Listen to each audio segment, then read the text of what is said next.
Good news, everybody. The woke leftist speakers who have infiltrated the civil service over the last few years have officially been removed.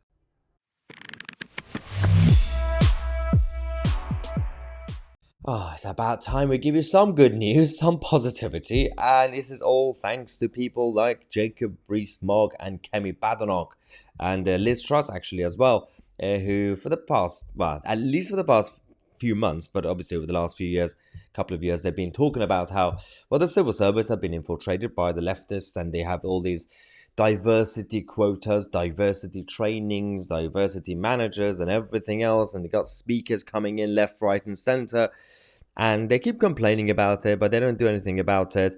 But now we have finally received the good news. It's officially in place and they've already rejected anybody who is going with the diversity wokeism inside civil service. But not everybody is happy about this. Of course, the pink news types, the wokey columnists of the mainstream press are writing angry articles about how we are entering the dark ages thanks to Jacob Rees-Mogg and Kemi Badenoch and those guys.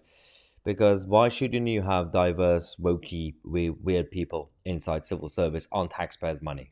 So, for example, we have Edward Lucas and the Times, in the Times writing how Jacob Rees-Mogg's blacklist is positively Soviet.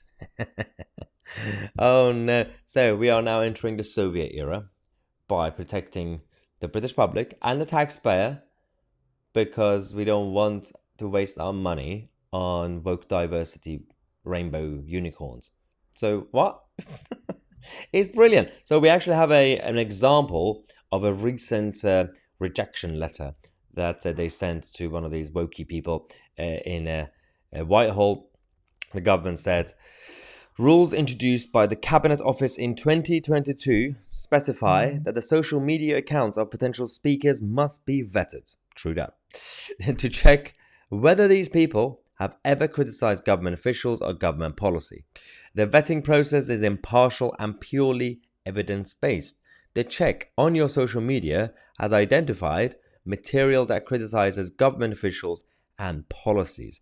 It is for this reason that I am afraid that we have no choice but cancel your invitation. So they are now making it sound like this is some sort of Soviet thing. Now, you're not allowed to criticize the government. Now, you can. It's still a free society. I do it on this channel.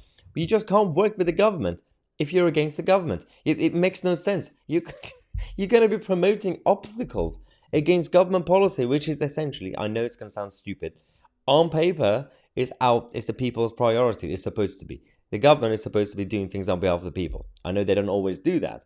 But on paper, that's just how the Constitution works. So if you are already against government policy, which was voted in by the public, then why should you receive taxpayers' money to be in government? It makes no sense. But over the last couple of years, at least 2-3 years, on this channel, we've been giving you so many examples. And Guido actually have been doing a very good investigation on all the stories that we received from civil service, the woke civil service. For example, remember this?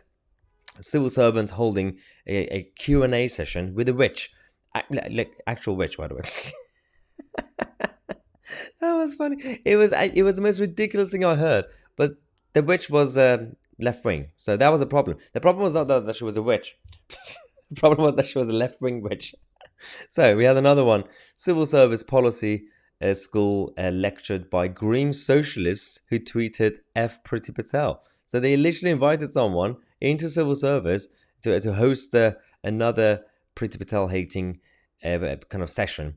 And I'm like, okay, this just makes no sense. I'm not even a big fan of Priti Patel, but you can't really have people on taxpayers' money attacking our ministers. It's idiotic. We had this one. The Home Office cancelled the controversial Cambridge professor and her Black History Month talk following a Guido expose because she was basically saying that the whole country is racist, essentially. So that was another example. Do you remember this one? How the Department of Work for Work and Pensions, the civil servants in that department received a race lecture during work hours. It was about white awareness. What on earth is white awareness? In case you didn't know, in case you don't have a mirror in your house, you are white. Be aware of it. It's crazy. It's absolutely crazy. Next one. The Cabinet Office offers crystal healing session for civil servants. That literally, the Cabinet Office literally held sessions with crystal healing. Like, what? So we had Ghostbusters, we had the spiritual hunters, whatever it's called, and witches and commies. So that was all happening under our nose, government's nose, using taxpayers' money. But all that is gone. Let's celebrate. It's no longer the empty promises, the good words that the ministers were giving us. We will do something about this. We will do something about this. We can actually believe it because we can actually finally see it for the first time. But knowing how things work in this country, don't be surprised if somehow 6 months from now another one just pops up out of nowhere and we're like, oh my god, who invited him or her or them or she, whatever it's called. Thank you so much for watching. Make sure to subscribe to the channel. I'm Mahyar Tousi, and we are the media.